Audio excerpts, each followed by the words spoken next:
very warm welcome to one of my latest Holding to Account sessions with West Mercia Police. My name is John Campion and I am the West Mercia Police and Crime Commissioner, and I'll get my colleagues to introduce themselves. Tracy, do you want to go first? Good evening, my name's Tracy Umso and I'm Deputy Police and Crime Commissioner. Thank you. Anthony, do you want to introduce yourselves, and Rachel introduce herself? Yes, good evening, John and Tracy. Anthony Bangham, West Mercia Police Chief Constable. And just to point out right from the beginning that we are socially distant, so we're sitting at either end of a particularly long desk here, as you can see us on the side of the screen. Excellent, and that was a point I was just going to mention. So normally in our normal course of events, Anthony, you and I would run a program of Holding to Account, including some live Holding to Accounts, and normally we would have been able to run this session and broadcast it live with us all being in the same location. So technology hasn't allowed us to do that because we couldn't all fit on the same screen. But we're very grateful for yourself and Rachel to do that from headquarters, and Tracy and I are remotely. Can I just get ready to introduce herself here as well, just check the voice? Okay. Good evening, Rachel Jones, recently appointed Assistant Constable for Local Policing and Operations. Very grateful to have you here, and thank you for joining us. So Holding to Account is one of my central roles as Commissioner. I, on behalf of the public, challenge and support the Chief Constable in the execution of their duties to ensure that we, the public, receive the police service that I commission. And as part of that, we have a whole series of Holding to Account programmes, some focus directly on performance, some focus on different themes.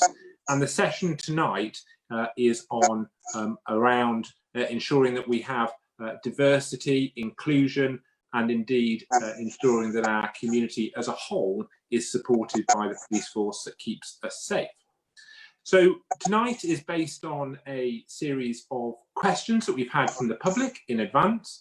I won't be naming the individual members of the public, and some of the questions I will slightly paraphrase to ensure that we get down to the themes behind some of the issues. But before we start, Anthony, into more the questions directly from the public, I've had the benefit of hearing you at countless staff engagement events of where you talk about, as Chief Constable, your vision for how you want West Mercia Police to interact and to serve the public and to keep them safe. And I just wondered whether it's worth just starting this session with just repeating just some of that around what your vision as Chief Constable is of how our communities interact with the public. Yeah, absolutely. So because we're such a diverse and geographically spread out organisation and police force, we go from the West Midlands borders all the way across to the Welsh borders.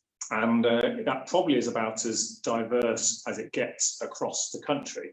Often you have policing that represents urban communities, or you have policing that represents rural communities. But we go from very heavily populated on the edge of Birmingham, as I say, all the way across to some of the most sparsely populated and rural communities. So we have to get it right by working with our communities and the public, whoever they are and wherever they are, right across the force. You cannot have a one-size-fits-all. You can't police the communities on the borders of Birmingham in exactly the same way as we do with the communities across into nearly Wales.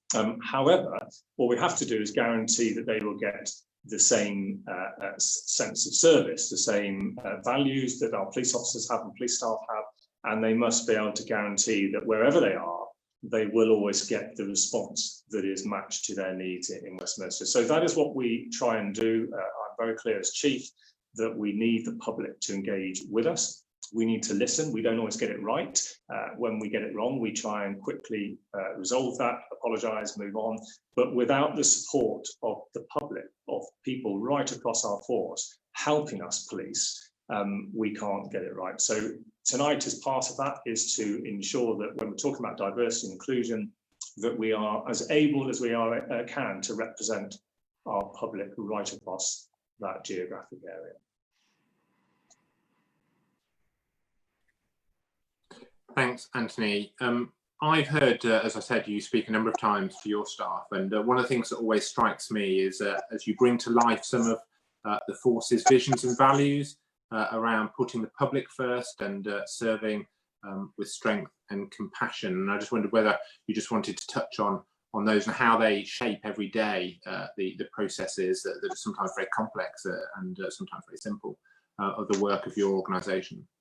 Yeah, so keeping things simple from the centre, I think, is part of my responsibility, so that we make our message too difficult. So we have 4 very straightforward values. Public first is the first, and it is in a sort of priority order, because we have to listen first to what the public need and adapt ourselves. So public first. We then have ownership. Whatever officers and staff are involved with, they must take responsibility to do the best service that they can, and not look to be passing it on to somebody else. If they do have to pass it on, then they should have a sense of pride and professionalism when they do that, to make sure that they've done their part in that.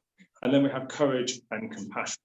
We have to police in very challenging circumstances. It can be physically challenging, it can be dangerous, it can be difficult, and officers and staff need to be able to display courage, moral courage as well as physical courage. And then that compassion and care, well, that just goes across absolutely everything we touch. You can be very professional, you can be very good at your role, but if you don't show that you are caring, that you're passionate in the delivery of the service, then I'm afraid that probably everything else will not be quite as good as it should be. So those 4 very simple things is how we police. That's the internal message that I give the officers and staff, and that's the external message that we take out to them. But thanks, Anthony, and that actually segues us very neatly into one of the first questions that we've had put by a member of the public, and they want to know what steps that your organisation has taken to successfully engage with. They outline, highlight the Muslim and the BAME communities, and so what have you done to engage with them, but also what's the result of that action, the so what from the steps that you've taken? I'd start by talking about the model of policing for Westminster. We have what's called our safer neighbourhood. Our local police officers, they're made up of a mix of police officers and PCS officers, and their primary role is to ensure that they understand the communities they serve. So if you are working in a community that has a mosque, for example, a Muslim community, there may be some different religions, then of course your role is to be very active in engaging and understanding the particular needs and vulnerabilities of those communities. If you're in an area that has very different needs, then likewise you must understand those, engage. And we are very protective of the model to ensure that our safer neighbourhood teams have the time to work locally with particular needs.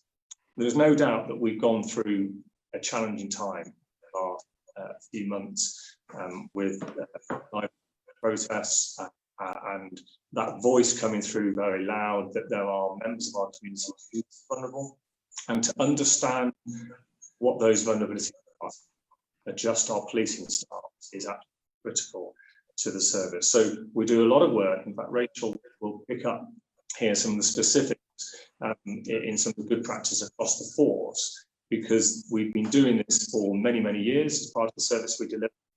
We have had a particular focus in recent months for the reasons that people have been watching on the news. Rachel. Yeah, thank you. As Anthony alluded to, we made very proactive, positive steps to try and engage communities and understand the diversity across those communities. It's taken on a slightly different vein over the period of COVID and restrictions that we have in terms of, I suppose, those more traditional public contacts that we've had. So visiting premises, alluded to mosques, but our infrastructure around parish council meetings, things like that have changed. What we have, though, tapped into is what has been almost a viral use of technology, WhatsApp and other such facilities, to keep communities informed and together. They're very much a lot of self-help going on.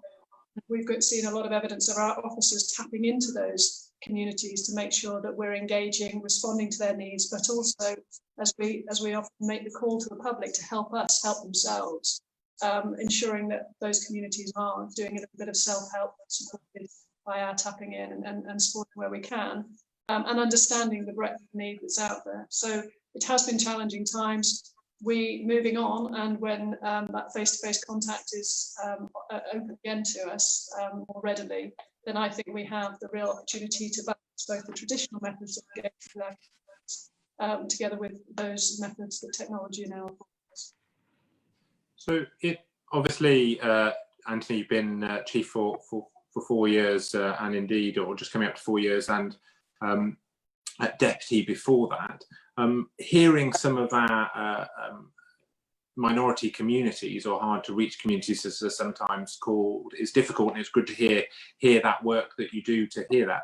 Is there a standout thing in your tenure that you think to yourself, we've heard that and this is what the organisation has done as a result? Is there something that's changed as a result of that engagement?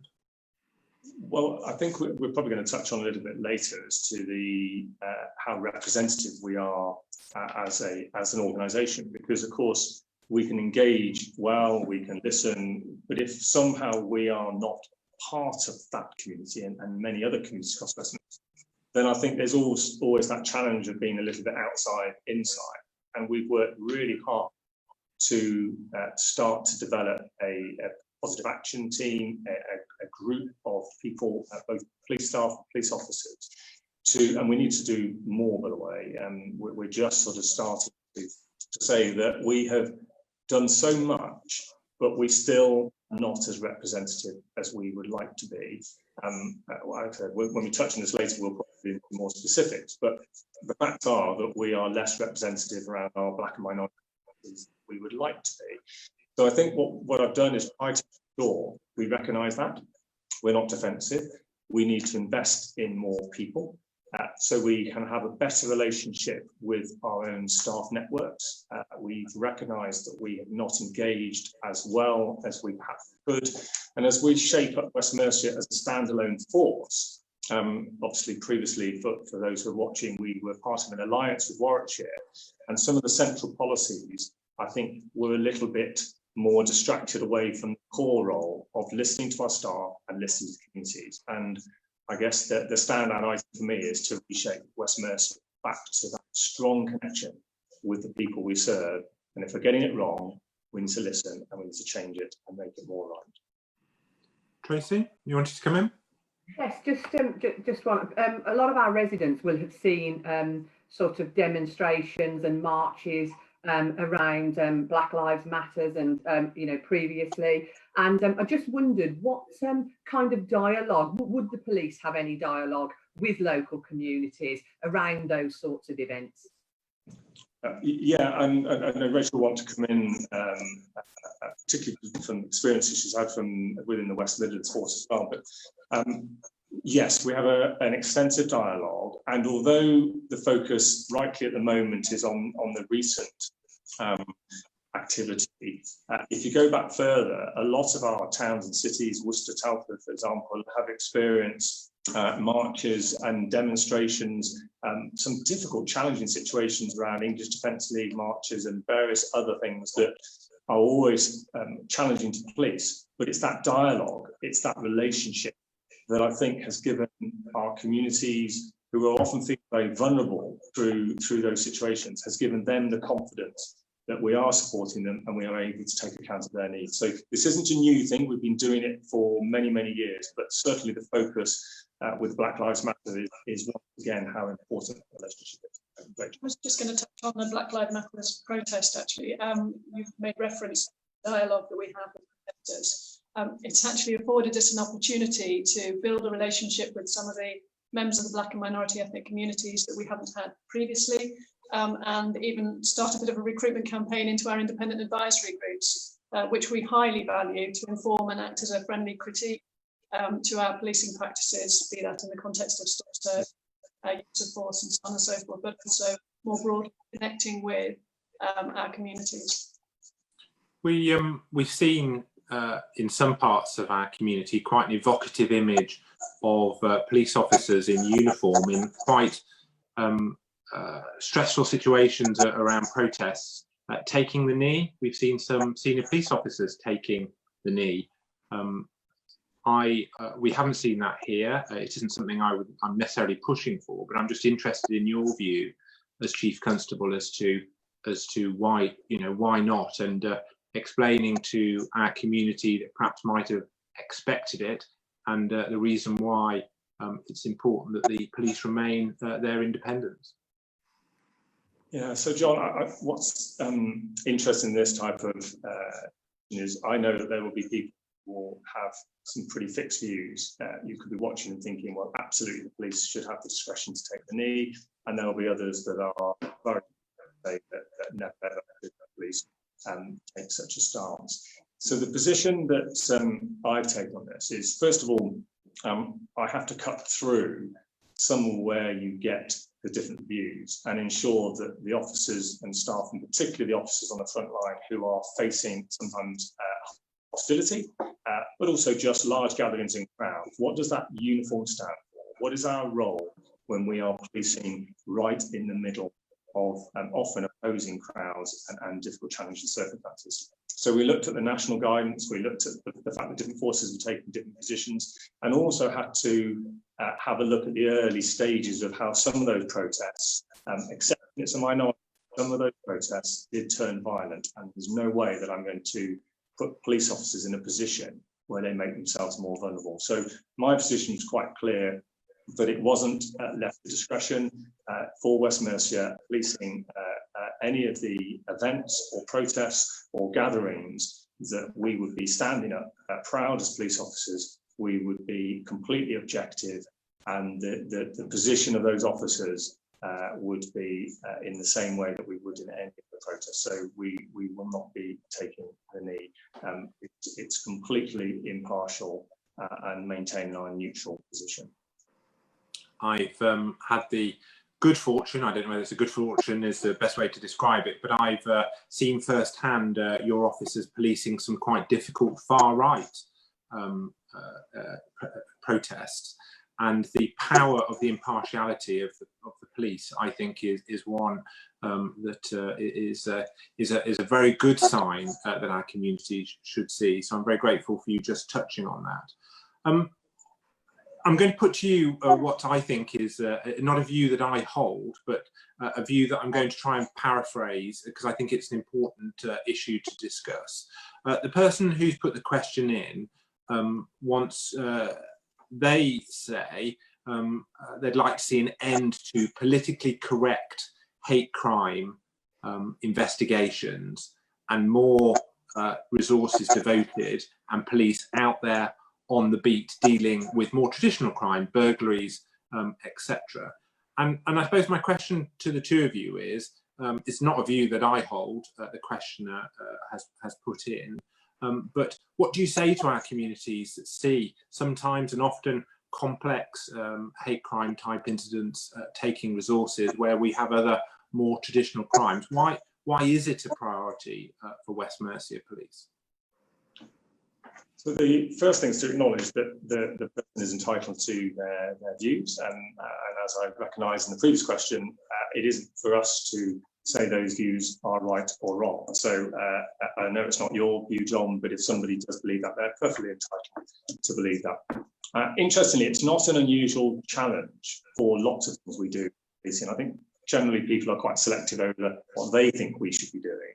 I deal with the national issues for roads policing, and if you get stopped for speeding, you will often be challenged for why are you not catching burglars and dealing with real crime. I could spend a lot of time, I won't, but I could spend a lot of time explaining why that is really, really important about saving lives. But for this particular issue, we are not trading off what we do here. We're not taking our efforts away from being attacking burglaries and antisocial behaviour and vehicle crime, all the things that I think are referenced in the question.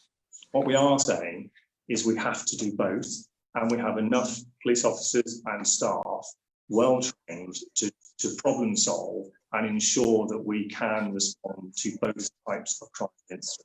But let's be in no doubt that if you are in any way targeted because of who you are, your background, what you stand for, your race, your religion, your colour, or many other aspects of characteristics that we talk about in diversity, you are targeted in any way because of that, then I'm afraid it will never, ever be seen as some sort of politically correct or low-level incident. It is as vulnerable as you can get, and we will always do our best to respond in a way that shows our support for people who are subject of that incredibly targeted and very unpleasant effect. So West Mercia, we don't apologise for it. We will always ensure that we do our best to support anybody who's suffering any sort of prejudice.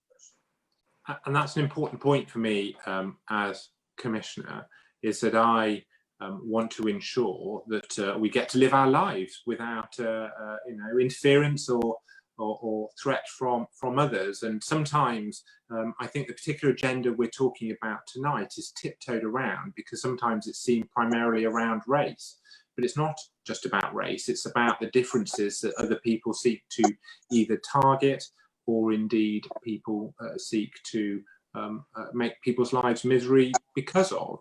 And for me, I've seen as Commissioner, having had contact with victims, the impact that hate crime can have on people's lives. It can sometimes be a very low-level type campaign, but can have a massive impact on that individual's life. So for me, it is a priority in my police and crime plan, and I'm pleased that it's a priority in West Mercia's work.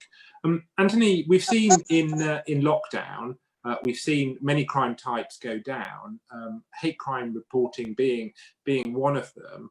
I'm just interested as to your view as to whether or not that's just been because general crime has gone down because we've been locked away, socially distanced for many months, or whether it's something that's perhaps been suppressed and the real levels will come back out again as lockdown measures ease.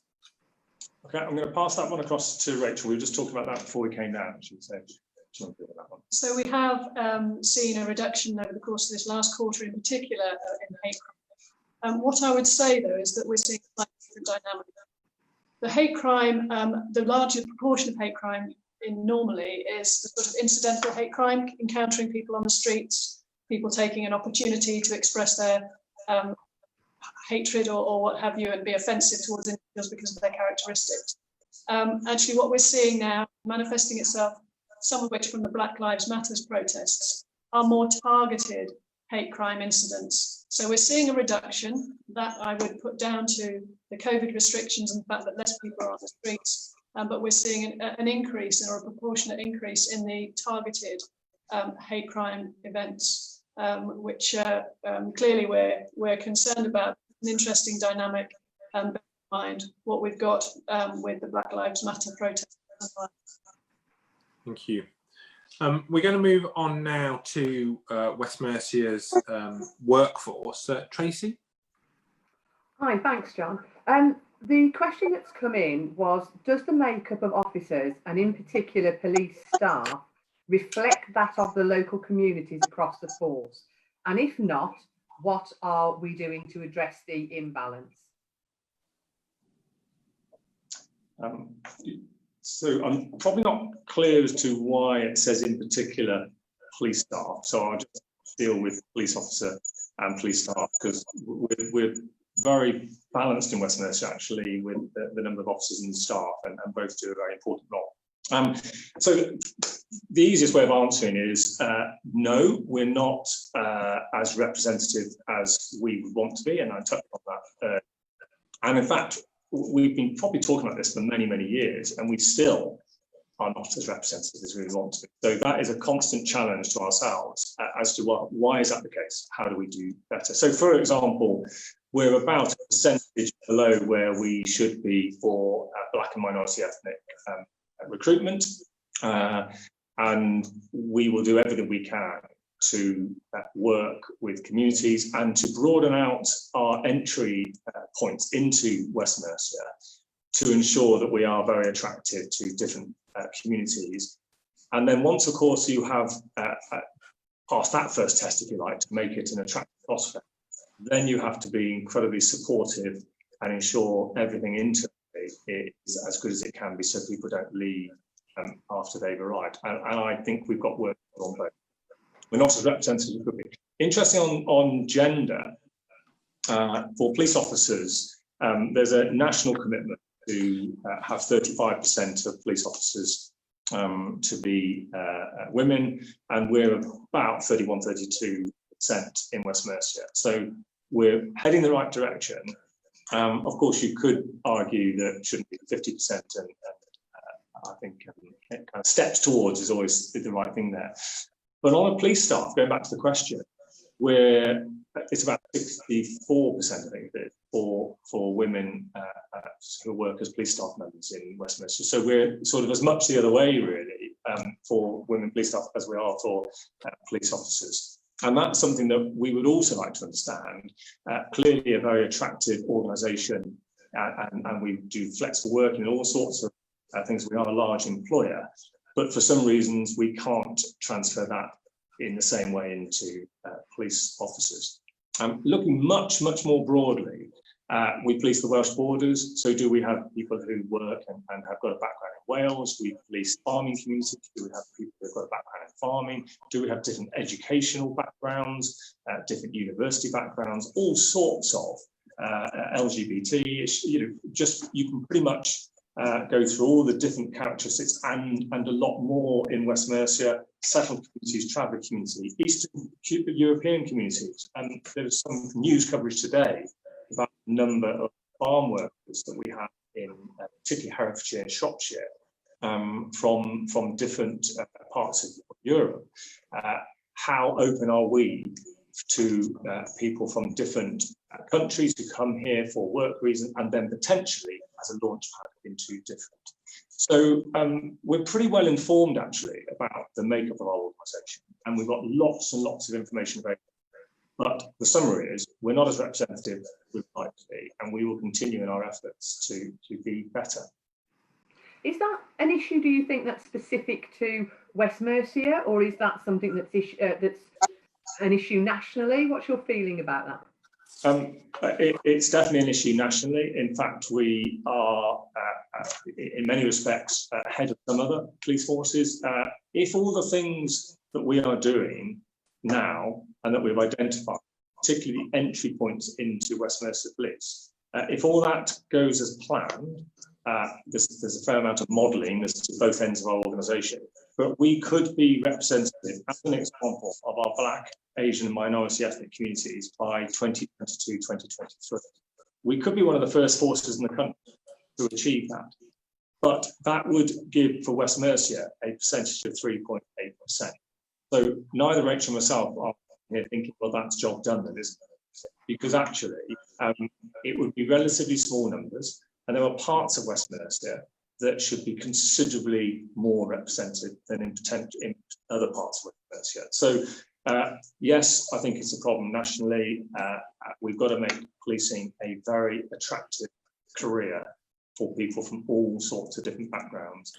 One of the things we've introduced recently is the different entry points for degree education. So we do recruit from universities, people who have got degrees, but we've also introduced a much more inclusive policy, which is to take young recruits through a degree 3-year program as an apprenticeship. So they get to the end and have a degree, which of course we pay for, and it is part of, as a salaried police officer, as their training. So we recognise that we don't want to be ruling people out who perhaps don't see university as their preferred educational choice. So yeah, lots to do, but I think we're doing quite a lot of creative things using best practice nationally, but also a lot of different things locally. Anthony, we've had some interaction on the comments under the broadcast. Now, it's a little blunter than I would normally use, obviously, but I'll paraphrase nonetheless. And their comment was, if attracting BAME applications has been an issue for years, why hasn't it been resolved?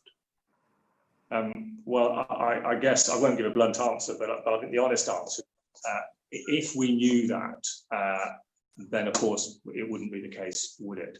But I think some of the things we are doing now are different from, so I've been in policing for 29 years. It is only now that we are broadening out direct entry to the new degree entry routes, to fast track. We've got direct entry through police now into detective roles. What that means on each of those occasions is people who didn't join or don't want to join policing, perhaps are now looking at policing as a profession of choice. So I think we do know more than we did, but if any police force had that single answer, then I'm afraid I can't give it now.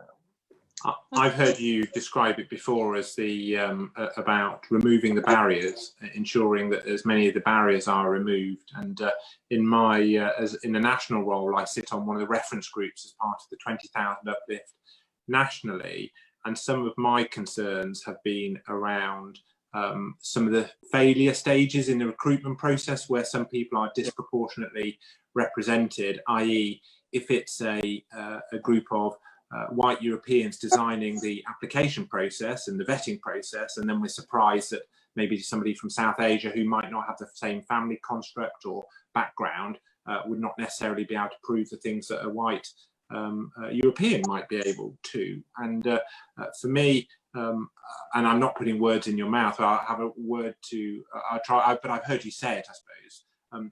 It feels like we're heading in the right direction, but it feels like we want to get there faster.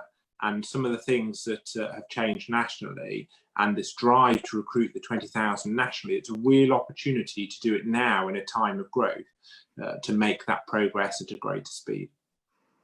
Sorry, Rachel, you're nodding. I know your background in this is strong. I was going to come on to that very point, actually, insofar as looking at those attrition rates through the selection process. And we're looking not only at the research around the National Assessment Centre, and certainly indications are that's where the disproportionate number of BAME candidates, Black and minority ethnic candidates, are falling out of the assessment process. But also we're looking at the elements of the recruitment process that we internally have in West Mercia to see if there's any disproportionate loss of BAME candidates and female candidates, and doing a lot to try and support individuals prior to the assessment centre to familiarise themselves with policing.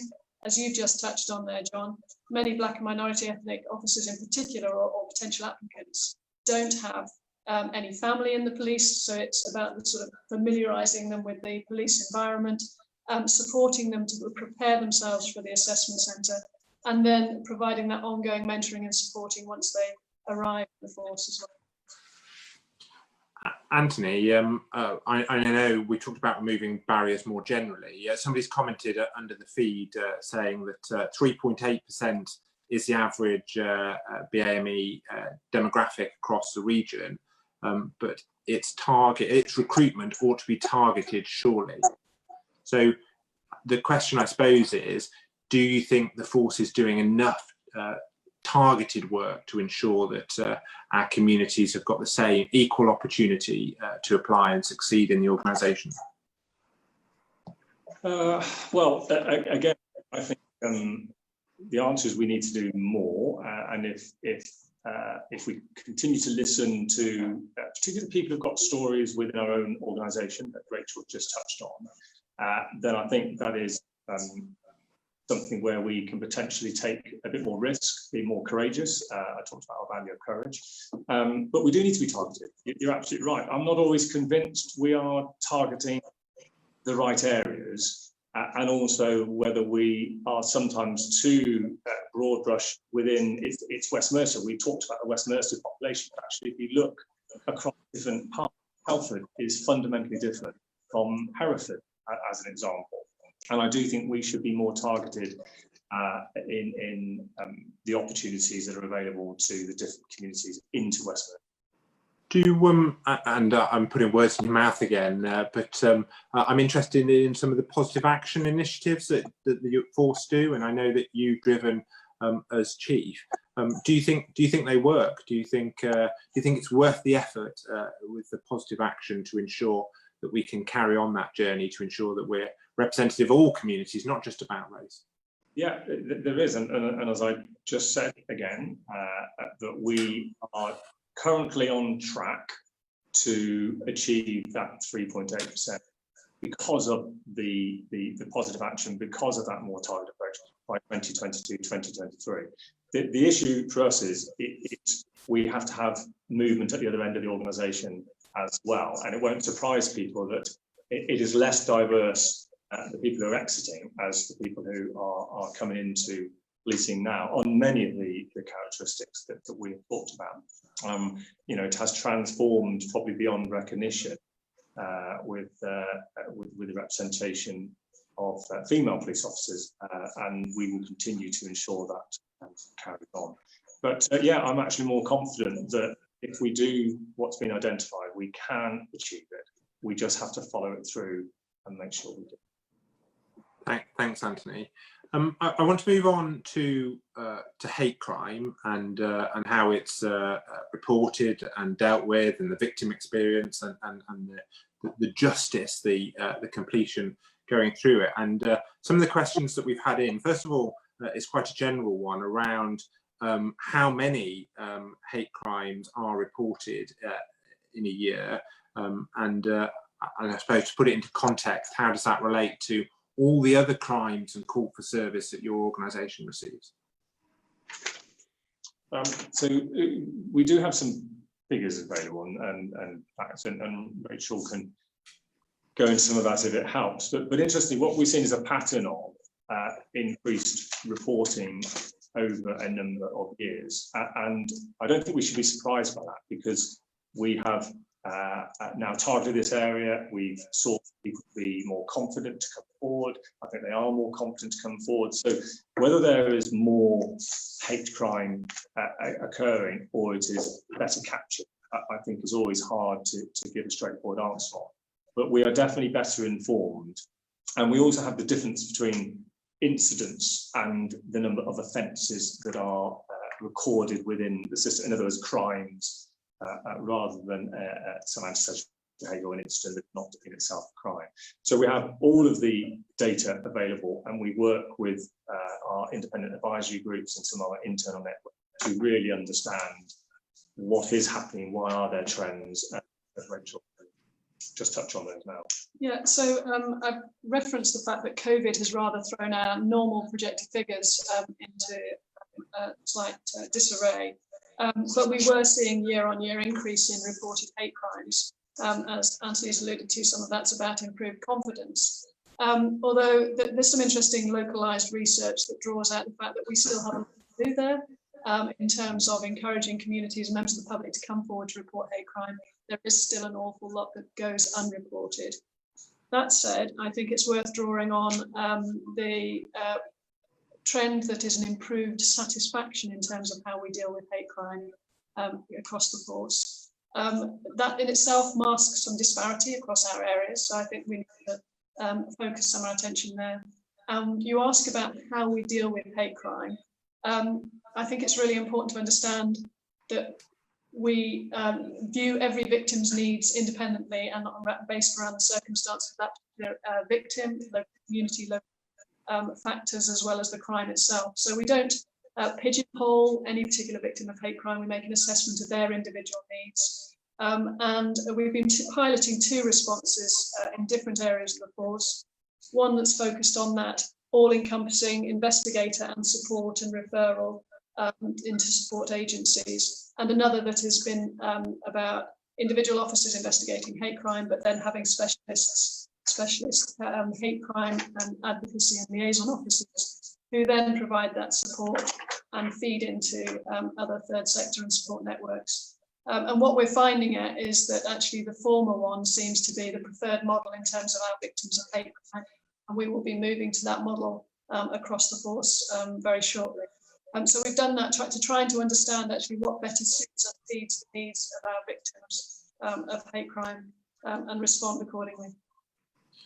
And I know, Rachel, you touched on it, that COVID has knocked what the normal is, and it's quite difficult, I think, to use year-on-year comparisons at the moment. But if we do look at the year-to-month, we've seen a bigger portion of hate crimes related to disability, and disability hate crime being recorded.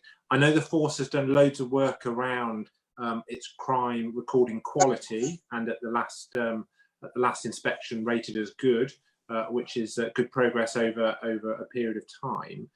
So we can have greater confidence in the figures, and taking obviously into account what Anthony said before around it is a greater probably confidence in the community to report it. But I'm just interested in what you think the force will likely do with that as a statistic, and the more general approach to how disabilities, which might also be hidden, are treated within the hate crime strategy for West Mercia Police. So I have no doubt, as well as improved reporting, actually improved awareness amongst our officers of these issues helps ensure that we comply with the crime record and therefore victim needs accordingly. What we do with the data, I think it's always really important to look at what sits underneath the data. And as with things like stop search and use of force, we try and understand the detail and the causes of the trends and things that then emerge. So what we need to look at is this a certain type of hate crime that's being perpetrated against disabled individuals? Is it related to certain trends and matters happening in wider society? There have been, for example, reported difficulties amongst members of the disabled community in relation to shopping under current circumstances and things like that. So I think it's really important not to jump to conclusions, understand the detail that sits behind it, and then we can truly work not only to educate our officers but members of the public about some of the challenges that disabled individuals incur, and the fact that we need to be receptive to the needs of individual communities, be that disabled, BAME. So don't jump to conclusions. Let's understand what sits beneath it, and let's continue to encourage the reporting of hate crime. Thank you. Tracy, do you want to go to the next question? Yes, certainly. So a question that's coming from one of our residents is, what steps are being taken to allow vulnerable victims and witnesses to appear remotely in court in West Mercia? And I think this is probably particularly relevant given the COVID situation. And how does West Mercia Police ensure as many victims as possible get justice and are supportive of the outcome of their crime incident? Sorry, that's a bit long. Okay, so the first part of that question is to do with that ability to, as a victim or witness, to remotely give your evidence and connect to the court, as opposed to the more traditional physical presence. And I think the one thing we've learned over the last few months is you can move forward that debate at a pace that I think probably we've had frustration over many years, that surely these things can be done. We know they can be done through technology, but for whatever reason, the system hasn't allowed it. Well, what we've seen with COVID is suddenly we are shoving things to the side and saying, well, that's not going to stop it. We are going to do it. Interestingly, this is an area where I don't think it has quite moved as much as it should do. And we know that we've got the ability to do it, and particularly for an area as geographically spread out as West Mercia, and many of our victims are vulnerable, be they young or old. The idea of travelling to a court several hours away, I think can just add to that burden and can really put people off, actually. So we, from a police perspective, are very keen on ensuring that we support the system through the courts, Her Majesty's Courts and Tribunal Service, through the CPS, and through every other aspect of witness victim support, to say that we want this to happen. It's really just been touched on the edges. Think of what the possibilities are. It's not going far enough, but we would like to see it being used much more widely.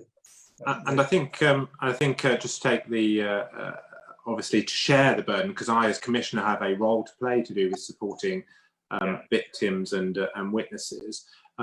We have just that West Mercia Police have very ably supported the ability now for remand prisoners to appear via video link rather than having to travel to the single remand court that we now have for the whole 1.2 million population of West Mercia, which is now in Kidderminster, to be able to do that remotely. And at the beginning of the year, there was a proposal with the court service to have a vulnerable witness and victim video link, and I as Commissioner offered to pay for all the equipment.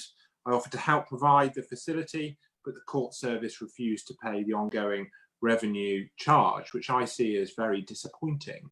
I understand from a recent letter I've had from the Lord Chancellor that following COVID, the court service attitude to that might have shifted slightly. So my priority will be to ensure that that is a facility that we've got for those witnesses and victims, who also might include the less able, that might not want a trip to our court service or indeed get the justice that they need.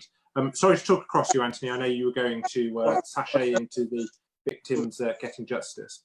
I'm using really what we're doing right now. If we are able to have this conversation and it is going out live and the public can get, then nobody's going to convince any of us that it isn't the right thing to do for courts. It's a nonsense, frankly, that we are placing those demands, particularly on some of the most vulnerable people in the criminal justice system.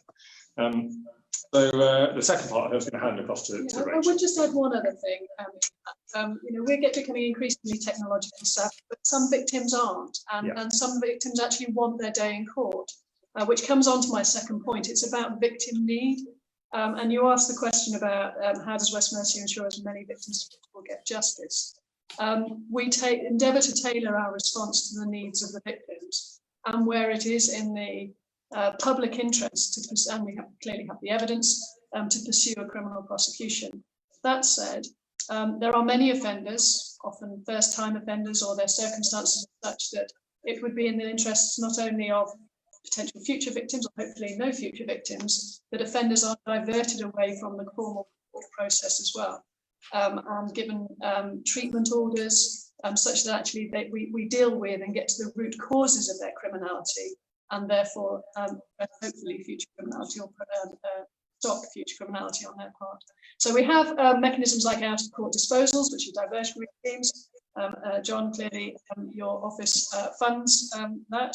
And also restorative justice, which ourselves and other agencies are very much involved in. And that's trying to, without going through the formalised court processes, bring a settlement really, not financial settlement necessarily, but a settlement around dealing with the outcomes and the impact of the crime by the victim and the offender having some sort of engagement facilitated by a third party, such that the victim can reflect, or give the opportunity for the offender to reflect on the impact of their actions. So those are avenues to ensure victims' needs are addressed. Because for me, that's an important one around what the victim wants, and for me, there are times when absolutely the criminal justice isn't the right outcome that they want. But I suppose the premise of the reason I'm interested in the criminal justice outcomes is I want as many of people as possible that it's right for them to have that opportunity. And some of my driving previous holding to account has been around ensuring that investigations are timely, for example, and all of the other things that contribute to increasing the chance of having an appropriate potential criminal justice outcome. In terms of knowing whether or not West Mercia are getting it right around victim satisfaction around hate crime and all forms of hate crime, could you just touch on what West Mercia does to ensure that it knows, because it's not a huge volume in the grand scheme of the crime presented to the organisation, is it? What steps do you take to ensure that you are providing a good service through surveying and the like?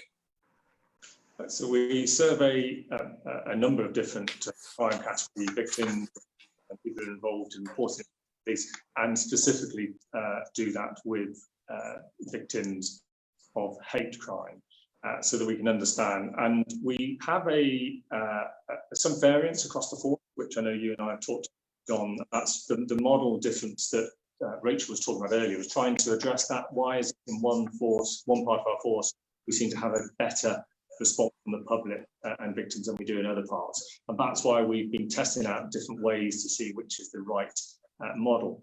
And as an example, we have a satisfaction rate just shy of 90% in Telford, where we put a lot of effort in.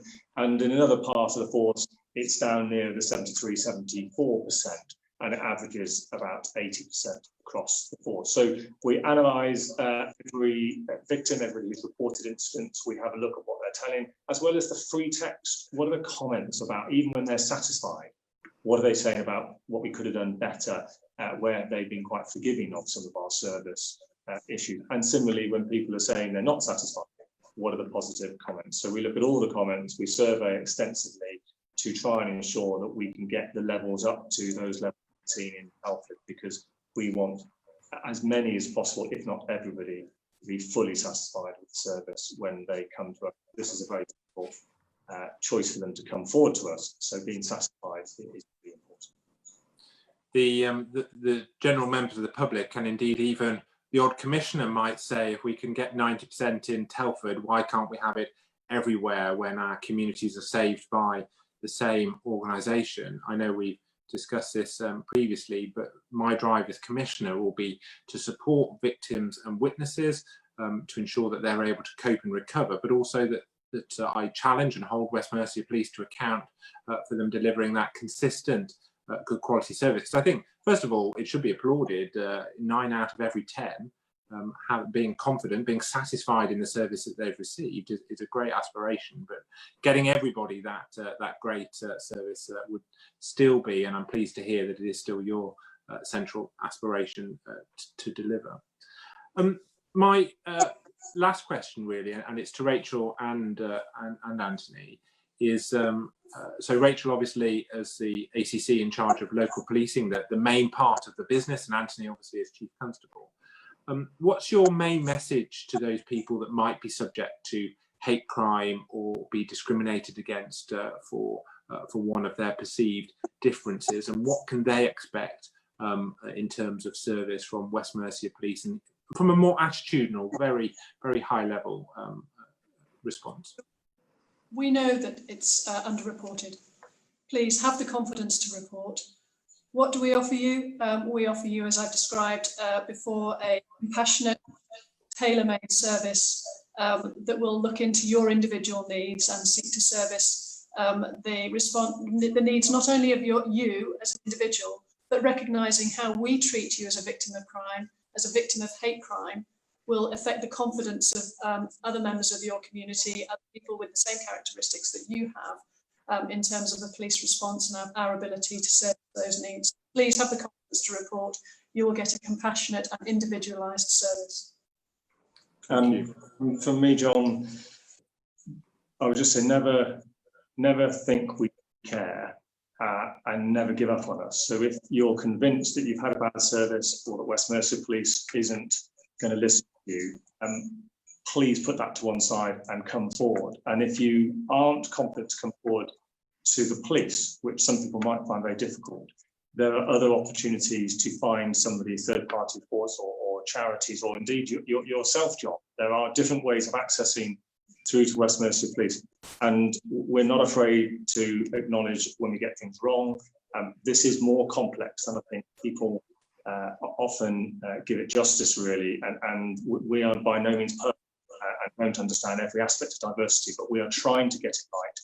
And I would just say, please never give up on us, always come forward, and we will do our very best to give you the service that you need. Thank you, Anthony. As Commissioner, ensuring that victims and witnesses are at the centre of the work that I commission from West Mercia Police and outside of West Mercia Police with those victim support services is always going to remain there. My drive to ensure that we are improving the services to our community, not only keeping them safe, but also helping to the individuals to cope and recover when they have been the victim of crime. And my drive will always continue to be to ensure that our communities can get on with their lives as they see fit within the law, without being subject to by others. And there have been in recent times where sometimes people pick up inclusion or diversity as a subject of the moment. Well, it isn't a subject of the moment. It's a very long journey around striving for equality and inclusion in our society. Because there's a very famous saying, which I will probably butcher dreadfully, around we are only truly free when we are equal. And for me, that is a very important part of our society, and one of the principles that I know that I live by and many others do. And I think the average person on the street would be very keen and pleased to hear that those values are at the heart of the police force that serves our community. So Tracy, thank you for joining and supporting this evening. Anthony and Rachel at headquarters, thank you for taking part and answering some of those questions, and thank you to the public at home that not only submitted their questions in advance but also commented underneath this live broadcast. We have been able to take some of those questions. There are some that we haven't. We will endeavour to engage with some of those people offline, but if there are some questions or issues that the public want to raise, then please do use either West Mercia Police's contact channels, which are all on their website, or indeed, if it's an emergency, use 999, or indeed non-emergency, the 101 or the online reporting tool. And in my case, on my West Mercia PCC website, they're all my contact details. So if there is an issue or an issue you wanted to raise, please do so after the broadcast. There are other opportunities to get your concerns addressed, or indeed if you want to make a point or to have your views heard. So thank you all those that have watched live, and thank you for those that have watched back, and the broadcast of course will stay on our social media channels. So thank you.